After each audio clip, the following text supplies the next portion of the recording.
The chair scraped against hardwood as I reached for it. Then suddenly the floor was rushing toward my face. My palms hit first, the impact shooting up through my wrists as pine needles from the centerpiece scattered across my vision. Above me, my stepdad's voice cut through the shocked silence. "That seat belongs to my real daughter. Get out." I stayed down for a second, tasting copper, my chest refusing to expand. The dining room had gone so quiet I could hear the fireplace crackling 20 feet away. Real daughter. The words hung in the air like smoke. I pushed myself up slowly, feeling every eye on me. My mom frozen with a serving spoon halfway to a bowl, my stepsister Emily's fork suspended in midair, relatives I'd known for 7 years suddenly finding the tablecloth fascinating. My stepdad stood over me, one hand still gripping the chair back, his jaw set in that expression I'd learned to read over years of holidays. This wasn't anger, this was certainty, the kind that comes from knowing no one in the room will challenge you. "My name is Ava. I'm 28, and I used to believe that enduring humiliation was the price of keeping a family together. This is the story of how I learned that some prices are too high to pay. The shove didn't come from nowhere. Nothing in families ever does. But to understand why my stepdad felt entitled to push me to the floor on Christmas Eve, you need to understand how I became someone he thought he could push. I was 13 when my mom married Bradley Chen. She called it a fresh start after my dad died 2 years earlier. For her, maybe it was. For me, it meant learning that belonging isn't guaranteed, even in your own home. Bradley never yelled, never needed to. He had other tools. The way he'd introduce me as Lisa's kid at gatherings while Emily was always my daughter. The subtle edits to family photos where I'd somehow end up cropped at the edge or out entirely. The college fund he established for Emily that I learned about only when she casually mentioned it during dinner, my senior year of high school. My mom's response to everything was the same. "He's adjusting. Give him time. You're being too sensitive." By the time I hit my 20s, I'd perfected the art of shrinking. I took the smallest portions at dinner, laughed at his jokes even when they landed like stones, never corrected him when he got details about my life wrong, which was often because he never asked. This Christmas, I'd prepared like always. I rehearsed neutral responses during the 2-hour drive from my apartment, brought gifts I knew would be appreciated but not remarked upon, even wore the sweater my mom had bought me last year, the one she said made me look more put together. But the second I walked through the door, I felt it, that particular electricity that comes before lightning strikes. Bradley barely acknowledged me. My mom handed me a plate without meeting my eyes. And Emily, sweet Emily, who never asked for any of this, was sitting in the seat I'd occupied at every holiday meal since middle school. I should have known then. Should have recognized the stage being set, but I'd spent 15 years convincing myself that if I just stayed small enough, quiet enough, I could avoid becoming the problem. The problem found me anyway. After I pushed myself off the floor, brushing pine needles from my sweater, the room remained frozen. My mom's mouth opened and closed like she was trying to find words that wouldn't make this real. Emily stared at her plate, probably wishing she could disappear. Bradley straightened, brushing his hands together like he'd just handled something unpleasant but necessary. I said what I said. "This is my table. Emily is my daughter. Some things need to be made clear." My mom finally found her voice. "Ava, sweetie, just sit by the window. There's a chair there." The chair by the window, where you put people who don't really belong at the table. Something in my chest cracked open, not with rage, but with devastating clarity. I'd spent 15 years interpreting my mom's silences as complications. She was caught between us. She didn't know what to say. She was trying her best. But standing there, watching her gesture toward the exile chair while my stepdad smirked, I finally understood the truth. She had chosen, years ago. She'd just never had to say it out loud before. "I'm leaving," I said quietly. My mom rushed forward. Don't make a scene, please, it's Christmas. I looked at her, really looked at her, and saw someone who'd traded her daughter's dignity for the illusion of a complete family. He just shoved me to the floor in front of everyone, and you're worried about a scene? She blinked rapidly. Ava, please. You will regret this. I wasn't talking to her anymore. I was looking directly at Bradley, whose smirk faltered for just a moment. Both of you. I walked to the coat closet, aware of the silence following me like a wake. Behind me, Bradley's voice drifted out. Always so dramatic. Just like her father. That was the line that sealed it. Not the shove. Not even my mom's betrayal. It was the casual cruelty of invoking my dead father, the one person who'd never made me feel like I was taking up space I didn't deserve.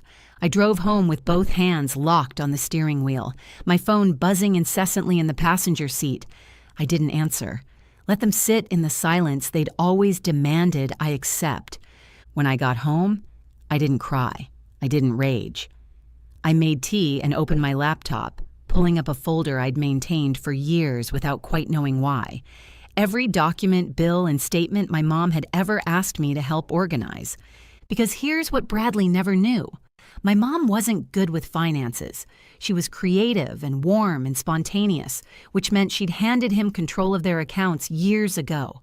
But whenever something got complicated, insurance claims, tax documents, medical bills, she'd call me, and I'd handle it, and I'd keep copies. I wasn't looking to destroy him. I was looking to reveal him. By midnight, I had everything organized. The heating system repair he'd put in my mom's name but never paid for. The credit cards he'd maxed out that she'd quietly covered. The property tax increases he'd ignored, while insisting he managed everything. The home equity line he'd taken out without fully explaining it to her. Nothing illegal, nothing dramatic. Just 15 years of a man positioning himself as the provider while letting my mother carry the actual weight and using his authority to push me further and further to the margins. I closed the laptop and set my alarm for 6 a.m. Tomorrow, Bradley's carefully constructed narrative was going to meet reality. He started calling at 6:12 a.m. I was eating cereal when my phone lit up with his name. I let it ring. Then my mom. Then him again. By the time I finished breakfast, there were 17 missed calls.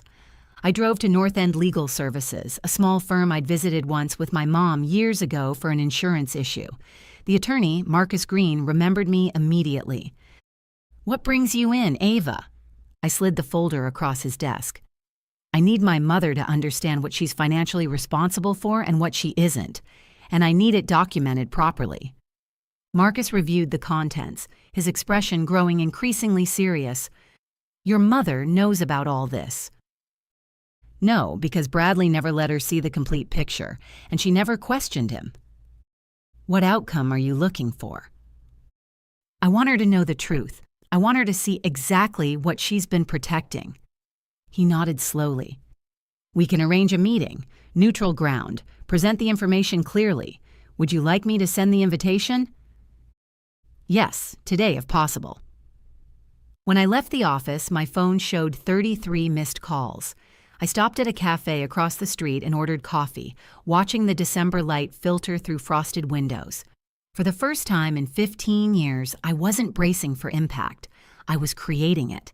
At 2 p.m., my mom arrived at the law office alone. She looked smaller somehow, her coat hanging off her shoulders, her eyes red-rimmed.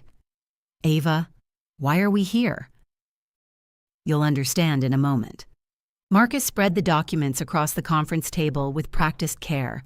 My mom's hands trembled as she touched them, her fingers tracing amounts and dates she'd forgotten or never fully understood. "Why would he put this in my name?" Her voice cracked. "Legally, he couldn't qualify for these accounts on his own," Marcus explained gently.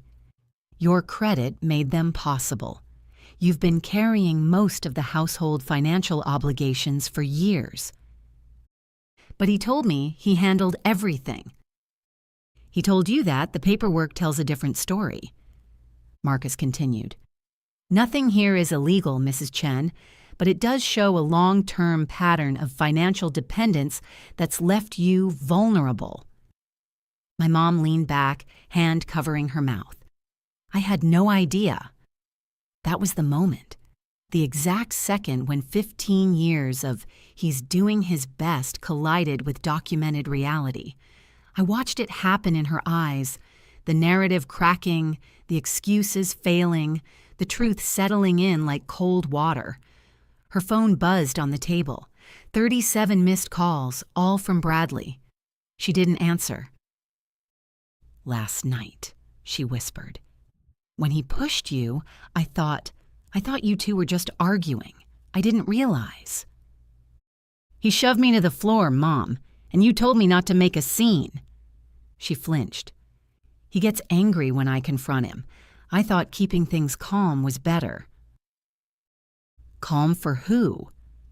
The question hung between us. Marcus excused himself to give us privacy. When the door closed, my mom wrapped her arms around herself. "What happens now?" "That's your choice, but whatever you decide, it has to be with full knowledge, not his version anymore."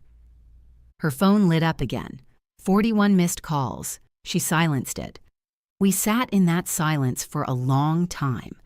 Then she said something I'd waited 15 years to hear. "I want to go to my sister's house. Just for tonight. I need to think."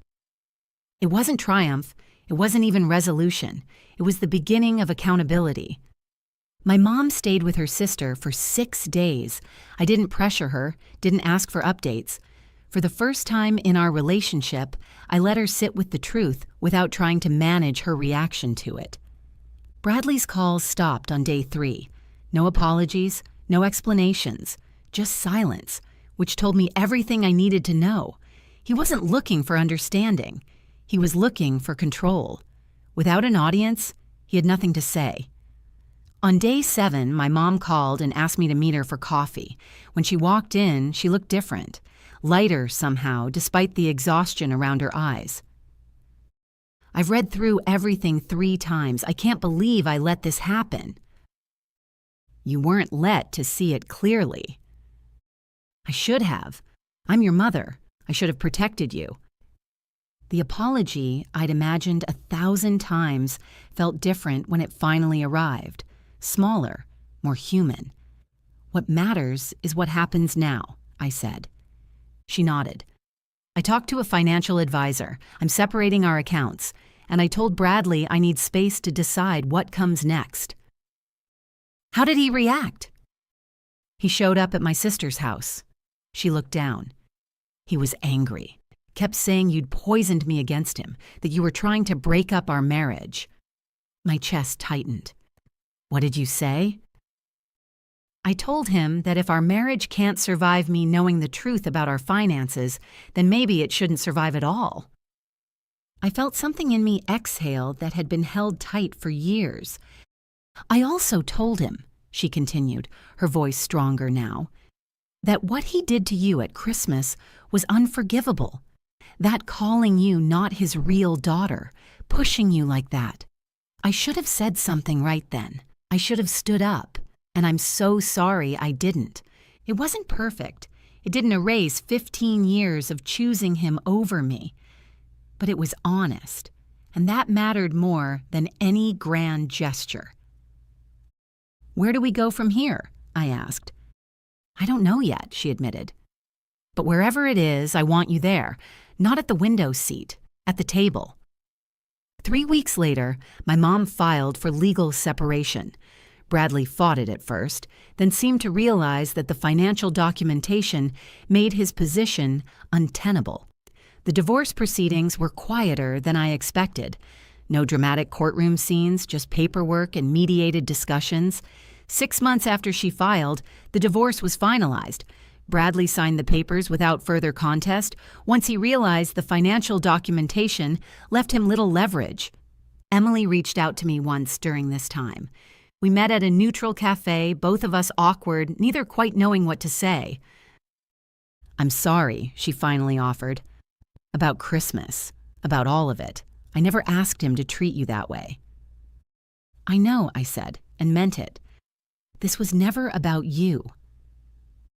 He's my dad, I love him, but I also saw what he did, and I should have said something. We all should have said something sooner. We didn't become close after that conversation. Some relationships can't be rebuilt, only acknowledged. She remained close with her father, though their relationship changed after the divorce. She and I exchange occasional texts on birthdays, a cordial distance that works for both of us. But we reached an understanding. We were both caught in a dynamic neither of us had created, and both of us had been damaged by it in different ways. My mom moved into her own apartment that spring. It was smaller than the house she'd shared with Bradley, but when I visited, the air felt lighter. She'd started seeing a therapist, started asking questions instead of accepting explanations, started slowly learning to choose herself.